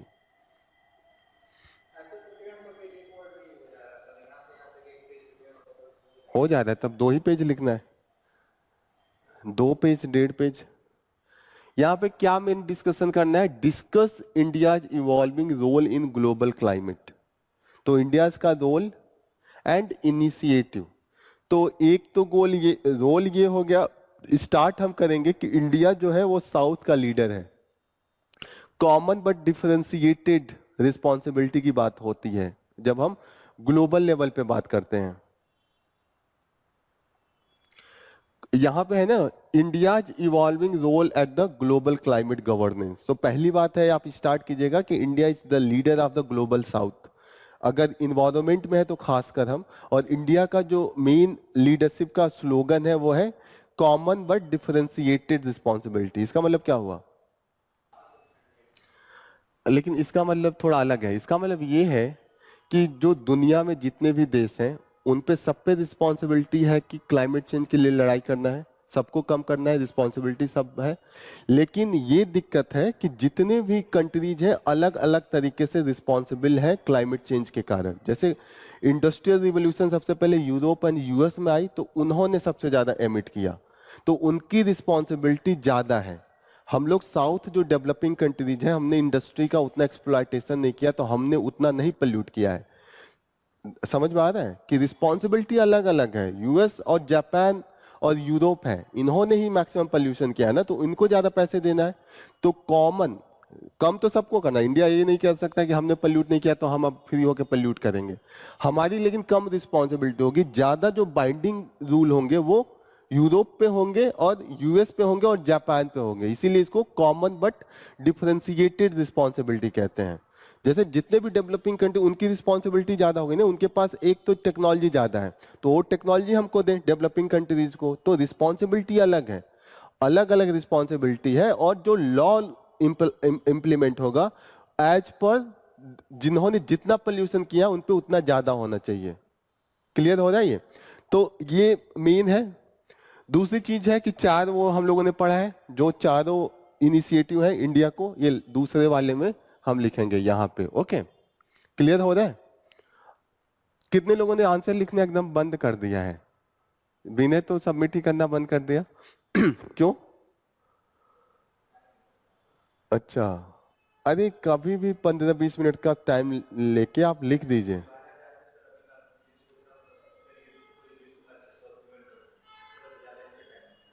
तो मैक्सिमम चीजें इसको जो नोट्स हम लोग अपलोड करते हैं वो बस आप एक बार स्क्रॉल करके पढ़ते जाइए। मैक्सिमम तो क्लास में डिस्कशन हो ही जाता है, तो दिमाग में आता रहता होगा ना, इसमें ये पढ़े तो टाइम कम लगता होगा। और उसके बाद जिसका क्वेश्चन दिया गया उस आर्टिकल को आप 15 मिनट अलग से दे दीजिए, और आफ्टर दैट आपको आधे पेज में ही लिखना है, लिख दीजिए। क्योंकि डेली बेसिस पे हो रहा है ना। अभी मानिए अब हम लोग टेस्ट सीरीज स्टार्ट कर दे तो आपके पास 20-20 क्वेश्चन आने लगेंगे ना, पेंडिंग बढ़ते जाएगा। अभी तो स्टार्टिंग है तो सिर्फ एक एक क्वेश्चन दे रहे हैं। अभी माने किसी वीक मैंने ले लिया टेस्ट, एक मिनी टेस्ट ले लिया या ऑल इंडिया टेस्ट सीरीज किसी टॉपिक पे ले लिया, तो बर्डन बढ़ा देगा ना। मिनी टेस्ट में कुछ नहीं तो 5-6 क्वेश्चन होगा, ऑल इंडिया टेस्ट सीरीज का जो पैटर्न रहेगा 20 क्वेश्चन का रहेगा, तो वो तो एक ही दिन 20 क्वेश्चन आ जाएगा। तो पेंडिंग बैकलॉग नहीं होना चाहिए। अभी अभी ना मैटर ये नहीं करता है कि आपके कितने मार्क्स हो रहे हैं, आप आंसर कैसे लिख रहे हैं। इस समय जो मेन मैटर करेगा वो आप लिख रहे हैं कि नहीं लिख रहे हैं। आप आधा ही पेज लिखे लिख दीजिए। अभी का मतलब है कि आप पढ़िए। एक तो ये क्वेश्चन देने का दो मोटिव है, एक तो आपका आदत बने, दूसरा ये है कि आपका रिवीजन हो जाए। जब आप लिखते हैं तो आप सोचते हैं एवरीथिंग। हो गया ना, जैसे कि आपकी क्वालिटी अभी चेक ही नहीं की जाएगी, अभी ये चेक की जाएगा कि हैबिट बन रहा है कि नहीं। मेनली है कि डेली बेसिस पे लिखने का जो डर होता है ना, मेंस जैसे आपको डर लग रहा है कि अभी नहीं तैयार है, वो जो टॉपर होते हैं उनको भी लगता है नहीं तैयार है। क्योंकि यूपीएससी का सिलेबस इतना ज्यादा है कि किसी को नहीं लगता है तैयार है। जो लोग निकाल के रैंक लाते हैं अगले बार उनका प्रीलिम्स में कई लोगों का नहीं होता है, मैं जानता हूँ। क्योंकि इतना डिफरेंट है ना, डायनेमिक है, तो एक दिन में नहीं आएगा। जो आप लोग प्रैक्टिस करेंगे ना अभी से, उसी से आएगा।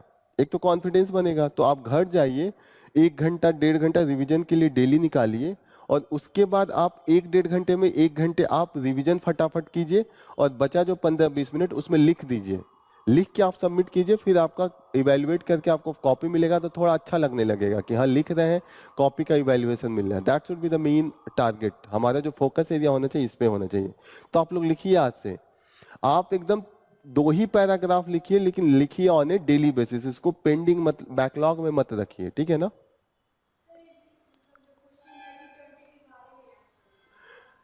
मेन इसका लिखना है कि जो इंडिया का क्लाइमेटिक, जो क्लाइमेट में हमने इनिशिएटिव लिया है, या ग्लोबल लेवल पे जो गवर्नेंस में हम रोल प्ले कर रहे हैं। जैसे अभी आपने ये 4 चीजें पढ़ी ना कि हम कहाँ कहाँ रोल प्ले कर रहे हैं। ये 4 चीजें थी ना। पहला था कि इंटरनेशनल सोलर अलायंस था, यहाँ पे हम प्ले कर रहे हैं। दूसरा है coalition for the disaster resilient infrastructure, यहाँ पे इंडिया का रोल प्ले है। तीसरा ये है कि ग्रीन डेवलपमेंट पैक्ट भी इंडिया के इनिशिएटिव में स्टार्ट किया गया था। और जो चौथा है that is the global biofuel alliance. ये हो गया। फिर इंडिया कहाँ पे रोल प्ले करता है? इंडिया जितने भी अभी मेजर प्लेटफॉर्म है, इंडिया का सिग्निफिकेंस है, इंडिया साउथ को रिप्रेजेंट करता है। जैसे मैंने बोला कि कॉमन बट डिफरेंशिएटेड रिस्पॉन्सिबिलिटी है, तो कहीं ना कहीं इंडिया हमारे जितने भी डेवलपिंग वर्ल्ड है उनके जो राइट्स हैं उनको लेके जाता है डेवलप्ड वर्ल्ड के वहाँ, कि ये हमारे राइट्स है, आप लोग टेक्नोलॉजी दीजिए, आप हमारे लिए इन्वेस्टमेंट के लिए पैसे दीजिए। वहाँ पे इंडिया का रोल मेजर हो जाता है। गवर्नेंस में ही हो रहा है ना ये सब चीज़ें, तो कहीं ना कहीं इंडिया इस गवर्नेंस में अपना मेजर रोल प्ले कर रहा है। उसी में आपको पहले फर्स्ट पार्ट में आपको रोल बताना है इंडिया का, और दूसरे में बहुत क्लियर कट में इनिशिएटिव लिखना है, स्ट्रैटेजिक इनिशिएटिव। ठीक है ना? चीजें समझ में आ रही हैं? एक बार और आर्टिकल पढ़िएगा, ये बहुत क्लियरली यहाँ पे सब कुछ दिया हुआ है। लिखने के बाद ये अच्छी बात होगी कि आप लोग डिस्कस भी तो करेंगे मुझसे आके कि अच्छा ये लिखा है, क्या लिख सकते थे, यहाँ तक मेरा थॉट गया। रिटेन भी तो बढ़ेगा। जो आप लोग पढ़ रहे हैं लिखेंगे तो वो आदमी जबरदस्ती फोर्स करता है। दिमाग ऐसा चीज है कि फोर्स कर करके उसको वर्क कराना पड़ता है, अपने आप नहीं वर्क करेगा जब तक आप फोर्स नहीं करेंगे। ठीक है? इन्होंने तीसरा जो यहाँ पे दिया है, पहला इन्होंने दिया है गो हायर। गो हायर का क्या मतलब है यहाँ पे? कि जितना भी ग्लोबल प्लेटफॉर्म है उस पे इंडिया का एंगेजमेंट और ज्यादा होना चाहिए। इंडिया 2028 में यूनाइटेड नेशन कॉन्फ्रेंस का जो मेन प्रेसिडेंसी करने जा रहा है, जो इंडिया में होगा 2028 वाला United nation conference on the parties, जो यूनाइटेड नेशन का मेन क्लाइमेट एक्शन के लिए फ्रेमवर्क है, उसका मीटिंग 2028 में इंडिया में होने वाला है। तो अभी से ये कह रहे हैं तैयारी करना चाहिए, क्योंकि वहां पे इंडिया और अपने जो राइट्स हैं, जो इसके जो साउदर्न कंट्रीज है उसके पक्ष में अपना मत रख सकता है। होता है ना कि डेवलप्ड वर्ल्ड कहते हैं कि 100 करोड़ देना है, तो हम कह सकते हैं ना कि 100 करोड़ में हमारा जो रिन्यूएबल एनर्जी है नहीं हो पाएगा। जो डेवलप्ड वर्ल्ड है उनको ज्यादा देना पड़ेगा। आर यू गेटिंग ना? टेक्नोलॉजी उनके पास ज्यादा है, वो हम उनसे मांग सकते हैं।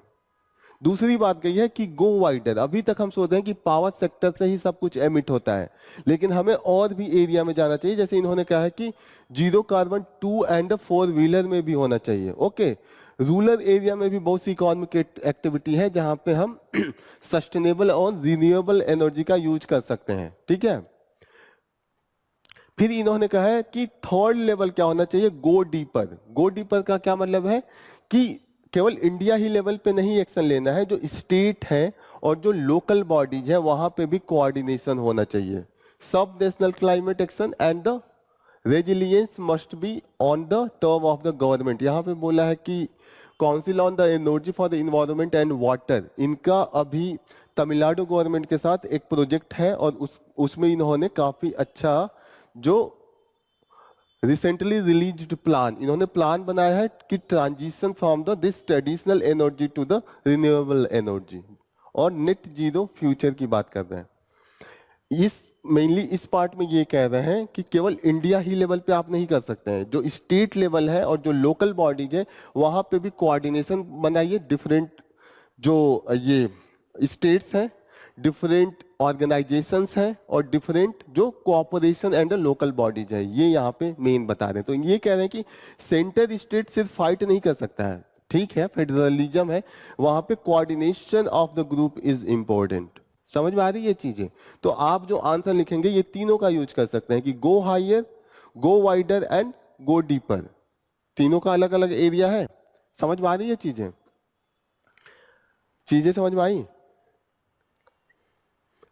एक बार और सिंप्लीफाई कर देता हूं। गो हायर में इंडिया डिफरेंट जो ग्लोबल प्लेटफॉर्म है वहां पे अपना जो इंगेजमेंट है बढ़ा सकता है। और एक क्लियर कट पॉइंट है कि 2028 में जो यूनाइटेड नेशन का कॉन्फ्रेंस होने वाला है ऑन द क्लाइमेट चेंज, वो इंडिया में होने वाला है। तो कहीं ना कहीं यहाँ होने वाला है, तो हम अपने जो व्यू है उसको और बढ़िया तरीके से प्रोजेक्ट कर सकते हैं। दूसरा इन्होंने कहा है कि गो वाइडर। गो वाइडर का मतलब अभी तक हमें कहीं भी लगता था कि जो कार्बन डाइऑक्साइड या जितने भी ग्रीन हाउस गैसें निकलती हैं वो बिजली से निकलती हैं, उनके प्रोडक्शन से निकलती हैं। लेकिन ये कह रहे हैं कि और भी एरिया है जहां पे green house gas and CO2 emit होता है, उत्सर्जित होता है, तो उस सब एरिया को भी फोकस करना है। जैसे इन्होंने कहा कि 2 व्हीलर एंड 4 व्हीलर जो गाड़ियां हैं उसको भी हम एनर्जी इफिशियंट बना सकते हैं। तीसरा इन्होंने कहा है कि गो डीपर। गो डीपर में कहा है कि सिर्फ आप इंडिया ही लेवल पे, सतही लेवल पे मत कीजिए, नीचे के जो स्टेट्स हैं वहां के भी प्लान होने चाहिए, तमिलनाडु का भी प्लान होना चाहिए अपना। आप सिर्फ इंडिया का करेंगे तो इंप्लीमेंट करना मुश्किल होता है। जितना आप नीचे लेवल पे जाते हैं, गांव लेवल पे प्लान बना लीजिए। तो ये सब चीजें यहाँ पे गो डीपर में हो रही है कि coordination between the centre and state as well as जो स्टेट लेवल पे डिफरेंट ऑर्गेनाइजेशन है और डिफरेंट बॉडीज है उनके बीच में होना चाहिए। This is clear. Next news ये हम लोगों ने पिछले में वो क्या था कि जो पोलियो था, पोलियो अभी हम लोग एलिमिनेट करने की बात कर रहे थे, लेकिन पोलियो का जो एक्सटेंशन हो गया due to the 2 countries, Afghanistan and Pakistan में कुछ केसेज मिले हैं जहां पे पोलियोज अभी भी है। और मेनली ये किस लिए था? वैक्सीन रेजिस्टेंसी के कारण है कि वैक्सीन लोग लेने के लिए तैयार नहीं है वहां पे ड्यू टू डिफरेंट रीजन। तो ये ऑलरेडी उस दिन डिस्कस किया था काफी डिटेल में, तो मुझे लग रहा है इसको आज डिटेल करने की जरूरत नहीं है। सब लोग थे उस दिन जिस दिन ये डिस्कस किया था। नेक्स्ट न्यूज है shielding president from the answering crime subvert rule of law. तो अभी सुप्रीम कोर्ट जो अमेरिका की है उन्होंने दिया है कि जो ट्रंप का माना जाता था कि 2020 का इलेक्शन था यूएस में प्रेसिडेंशियल, उसके बाद वायलेंस हुआ था, उसमें ट्रंप का बहुत बड़ा हाथ था। तो यहाँ पे सुप्रीम कोर्ट ने कहा है कि ठीक है, उस समय वो प्रेसिडेंट थे इसीलिए उन पे कोई केस नहीं चलाया जाएगा। जैसे होता है ना, इम्यूनिटी दिया जाता है। जैसे आप देखेंगे, जब आप इंडिया का भी देखेंगे तो इंडिया में भी प्रेसिडेंट एंड गवर्नर को डायरेक्ट अरेस्ट नहीं किया जा सकता, इम्यूनिटी दिया जाता है ताकि कई डिसीजन लेने होते हैं। अगर प्रेसिडेंट और गवर्नर को डर लगने लगेगा कि कुछ भी डिसीजन ऐसा ले लूंगा जिसके कारण मेरे ऊपर केस हो जाएगा, तो वो डिसीजन नहीं ले पाएंगे। इसीलिए जो हाईएस्ट अथॉरिटी होते हैं उनको थोड़ा सा इम्यूनिटी दिया जाता है। तो यहाँ पे इम्यूनिटी इसलिए दिया गया है कि डिसीजन जो है वो विदाउट फियर हो, क्योंकि वो हायर अथॉरिटी पे उनको 50 डिसीजन लेने होते हैं। अगर डर बना दिया जाए कि कोई भी गलती हो जाए और उसके कारण आपके खिलाफ केस चलेगा तो वो डिसीजन लेना बंद कर देंगे, और that's why we give the immunity. तो यहाँ पे इन्होंने कहा है कि इम्यूनिटी ठीक है आपने दिया है, लेकिन रूल ऑफ लॉ भी तो होना चाहिए। इम्यूनिटी इसलिए होता है कि जब आप डिसीजन ले रहे हैं स्टेट के लिए, लेकिन आप पार्टी के लिए डिसीजन ले रहे हैं और उस समय भी आप प्रेसिडेंट हैं, तो आपको इम्यूनिटी नहीं दिया जाना चाहिए। यहाँ पे डिस्कशन ये चल रहा है कि दो पक्ष था। यहाँ पे मेजॉरिटी ने इम्यूनिटी दिया, जो इन्होंने अभी जजमेंट आया है 9 जज थे, 6 जज ने बोला कि इम्यूनिटी देना चाहिए, 3 जज ने कहा कि इम्यूनिटी नहीं देना चाहिए। 3 जज का जो यहाँ पे लॉजिक है वो ये कह रहे हैं कि जो ट्रंप का डिसीजन था, क्योंकि 2020 के रिजल्ट के बाद ट्रंप ने स्टेटमेंट दिया था कि ये जितने भी इलेक्शन में वोटिंग हुआ है वो एक तरीके से फेयर नहीं था, उसके कारण वहां पे वायलेंस स्टार्ट हो गया था। तो ऐसे में 3 जज जो माइनॉरिटी में है वो बोल रहे हैं कि जो इम्यूनिटी देना चाहिए वो मैं डिसीजन प्रेसिडेंट के पद पे रह के ले रहा हूं उसके लिए होना चाहिए, लेकिन मैं पॉलिटिकली इलेक्शन लड़ रहा हूं और उससे रिलेटेड डिसीजन है तो उस पे केस चलना चाहिए और वहां पे अरेस्ट होना चाहिए। This is the main view, वही यहाँ पे डिस्कशन हुआ है। इम्यूनिटी दे दिया ना, 9 में से 6 ने मेजोरिटी में दे दिया, तो अब तो इम्यूनिटी मिल गया, तो इसी पे डिस्कशन है। जो मेजोरिटी डिसीजन होती है वही मानी जाती है। ये 6/3 का मेजोरिटी है। 6 ने कहा है कि president should have the constitutional duty and immunity is absolute, मतलब एब्सोल्यूट इम्यूनिटी हो गया, वो कुछ भी करेगा तो उसको अरेस्ट या क्रिमिनल केस नहीं होना चाहिए। लेकिन जो माइनॉरिटी है वो बोल रहे हैं कि immunity should be only for the official act, not for the their power as the political parties. Okay, यहाँ पे अंदर दिया हुआ है, डिस्कशन ओवरऑल यही है, अंदर की लाइन में ये है कि माइनॉरिटी का ये कहना है कि it should not be the decision when you are controlling the party, या अपने पर्सनल लाइफ में जब कर रहे हैं तो and that case you should not getting the immunity.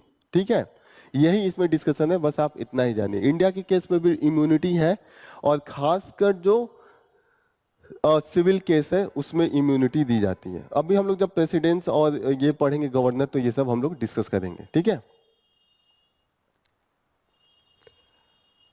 Next news है, should India review the Myanmar policy in view of humanitarian crisis. Humanitarian crisis वहां पे ये चल रहा है कि internally they are fighting, military जो जुनता वहां पे होता है उसने कैप्चर कर लिया, मिलिट्री जुनता मिलिट्री जुंटा का बाद जो उनका पार्लियामेंट है उनको मिलिट्री ने कैप्चर किया हुआ है। ओके, और यहाँ पे ये हो रहा है कि जो एथनिक पीपल है, पीपल डिफेंस फोर्स बना के रखे हैं और वो लोग इनसे लड़ रहे हैं मिलिट्री से और जीत भी लिया है कई स्टेट में। तो ऐसे केस में इंडिया के पास हमेशा ये दिक्कत होती है कि हम मिलिट्री का सपोर्ट करें कि लोगों का सपोर्ट करें। दो लोग लड़ रहे हैं, दोनों म्यांमार के हैं, एक मिलिट्री लड़ रही है और एक जो सिविलियन एथनिक फोर्सेज है वो लड़ रहे हैं। अब दिक्कत ये है कि अगर इंडिया सिविल फोर्स को लगेगा करने तो जो मिलिट्री होती है वो चाइना से, क्योंकि पावर में तो मिलिट्री है ना, चाइना से क्लोज हो जाएंगे।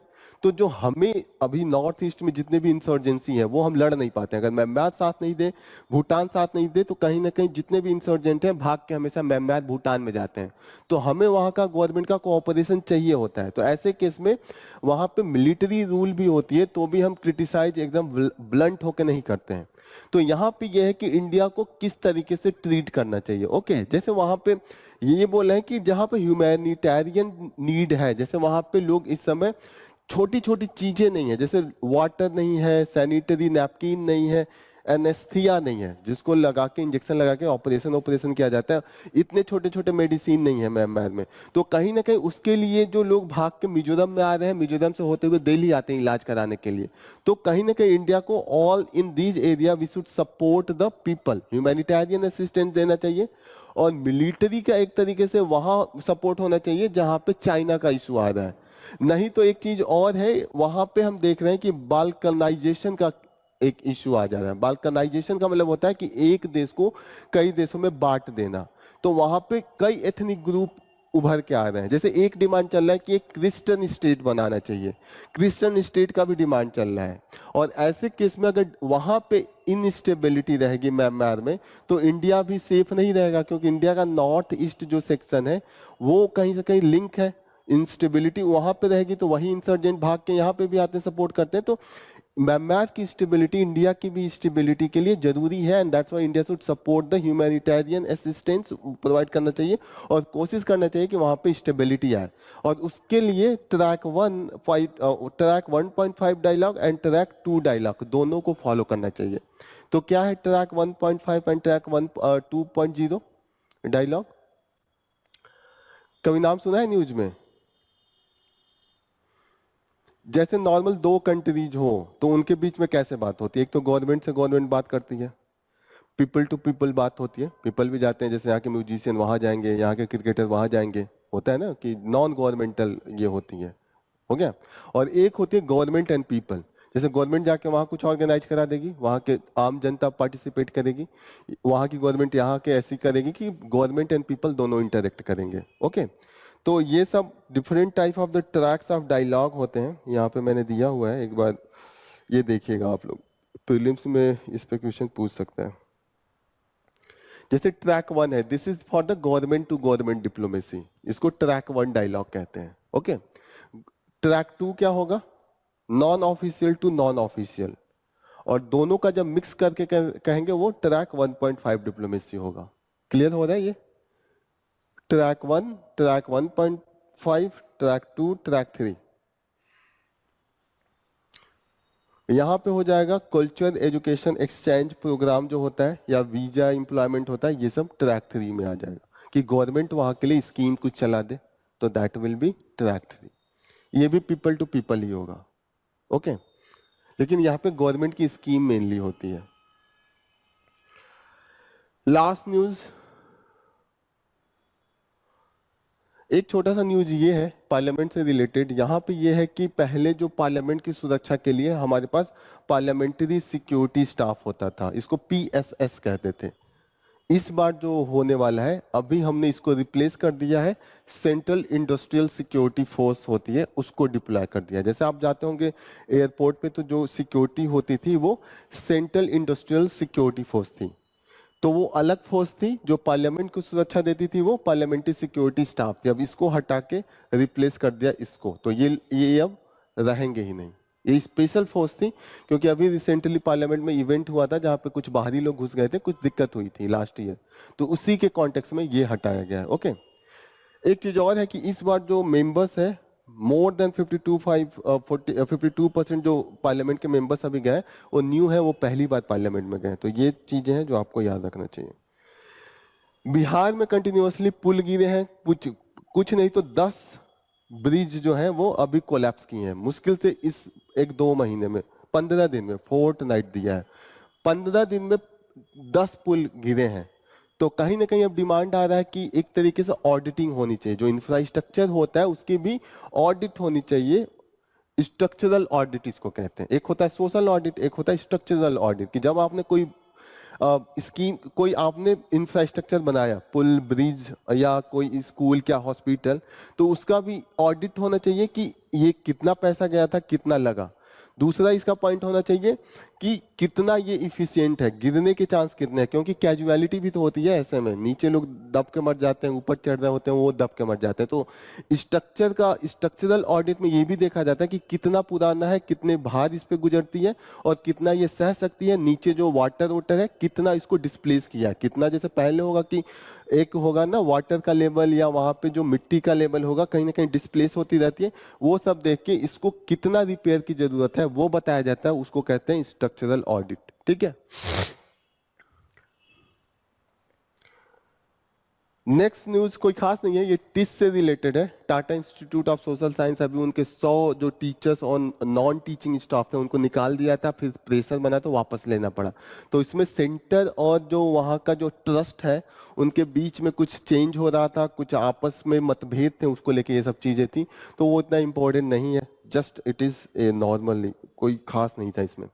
इंपॉर्टेंट न्यूज ये है, what went wrong with the hajj pilgrimage. यहाँ पे देखें कि हज में कुछ नहीं तो 1300 लोगों की इस बार डेथ हुई, और 1300 जो डेथ हुई है, मैक्सिमम हीट वेव या उनका कंडीशन ऐसा था कि जो वहां पे एक तो एकदम जब हाईएस्ट टेम्परेचर था तब हज का टाइम है। ऐसा माना जाता है कि जब इस मुस्लिम कैलेंडर के अनुसार जब लास्ट मंथ होता है तब हज होता है, ऐसा ही होता है।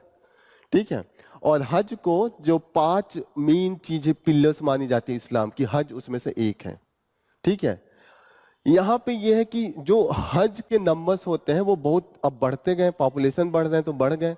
तो सऊदी अरबिया क्या कहता है, 250 का as per the population of the Muslim in those country, उस हिसाब से वीजा देता है और उसी अनुसार से पूरा अरेंजमेंट करता है। अब दिक्कत यह है कि इस बार टेम्परेचर उस समय जा रहा था जब 50 से ज्यादा सेंटीग्रेड सऊदी अरबिया में था। अभी हम लोग की हालत खराब थी जून में ही ये वहां पे हज हो रहा था। तो आप सोचिए यहाँ पे ये हालत है, वो डेजर्ट एरिया, वहां पे क्या हालत होगी। तो 50 डिग्री नॉर्मल था। अब दिक्कत ये था कि इन्होंने हज के लिए वीजा दिया था, अब लेकिन वीजा का एक नंबर था कि 18 लाख लोगों को दिया, लेकिन वहां पे लोग जो हज के लिए गए थे वो 20 लाख गए थे। अब 2 लाख बढ़ गए। अब 2 लाख कौन बढ़ा था, जो इलीगल तरीके से गए थे। अब इलीगल क्यों जाते हैं, क्योंकि जो हज के वीजा के थ्रू जाते हैं वो कॉस्ट करीब 2.5 लाख एक आदमी पे पड़ता है। अब जो गरीब आदमी है आसपास सऊदी अरेबिया के, जैसे पाकिस्तान, इंडिया के जो मजदूर भी वर्क करते हैं वहां पे अब जो मुस्लिम्स हैं उनको तो हज जाना होता है। अब उनके लिए 2-2.5 लाख देना मुश्किल होता है, तो वो वीजा के थ्रू नहीं जाते हैं, वहां पे काम कर रहे हैं। लेकिन काम करने के बाद भी आप वहां हज पे नहीं जा सकते, आपको अलग से परमिट लेना पड़ता है, अलग से वीजा लेना पड़ता है हज पिलग्रिमेज के लिए। वो चुपके चुपके जाने की कोशिश करते हैं, लेकिन वहां पे चारों तरफ जो मदीना है वहां पे चेक इन होती है कि आपके पास वो पास है कि नहीं। अब उस पास से बचने के लिए ये जो मजदूर जा रहे थे वो डिजोर से छुप छुप के आ रहे थे। नहीं होता कि गांव से लोग निकल के जाते हैं, जो मेन चेक पोस्ट है उसको बचने के लिए। अब उस डिजोर्ट में न पानी की सुविधा थी न ही कुछ खाने की। ऐसे केस में they died, mostly they died into the that condition. जो छुप छुप के जा रहे थे वे कर रहे थे। दूसरा कंडीशन ये था कि वहां पे एक तरीके से चक्कर लगाने का कोई कंडीशन है, वहां पे जो मेन काबा है, मतलब एक वहां पे जो मेन पिलग्रिमेज है, तो कई बार भीड़ इतनी होती है, कई बार लोग उल्टा भागने की कोशिश करते हैं और वो है पतला, तो वहां पे स्टैम्पिड भी होता है। कई बार स्टैम्पिड हुआ है, स्टैम्पिड के कारण भी दे डाई। यहाँ पे कहीं दिया हुआ है, ये दिया है कि कितने अनऑथोराइज्ड जगह है, यही है कहीं पे यहाँ पे दिया हुआ है कि वहां पे स्टैम्पिड होता है क्योंकि जो उनका रूट है दैट चेंज। यही है, कहीं आप पढ़िएगा तो इसमें मिलेगा। ओके, तो दिस आर द रीजन। यहाँ जैसे दिया है अनऑथोराइज्ड डॉक्यूमेंट्स जो है उसके का मैक्सिमम जो डेथ हुआ है, जो ये घूम के डेजोर्ट से जाने की कोशिश कर रहे थे उन्हीं के को हो रहा था। Okay, these are the reason. ठीक है, एक चीज और इंपॉर्टेंट है, जैसे एक पिलर तो मैंने बता दिया हज है, 4 पिलर और क्या है। जो इस्लाम का दूसरा पिलर है शहादा है, कि ये डिक्लेयर करना कि केवल एक ही भगवान है, वो अल्लाह है, और जो मैसेंजर है वो प्रोफेट मोहम्मद है। उनका दूसरा पिलर ये है। तीसरा पिलर ये है सलात, सलत जो प्रेयर होता है, कि 5 बार उनको हर दिन नमाज पढ़ना होता है। Third pillar is this. Fourth pillar is the जकात। जकात का मतलब होता है कि in the Islam there is rule that कि आप जितना भी अर्न करते हैं उसका शायद 20% होता है, 20% आपको देना पड़ता है, फॉर द दान में देना होता है। और जो पांचवा है वो है, जो हम लोग देखते नहीं है कि वो फास्टिंग होती है 1 महीने का, व्हाट विल वी से, रमजान, उसको स्वाम कुछ कहते हैं, फास्टिंग का जो ये है 1 महीने का। This is the 5 pillar. तो ये कल्चर में आपका काम आ जाएगा। This is all about from the today's news analysis. Now we will conclude here. Thank you for joining the session. All the best. Thank you. Any confusion?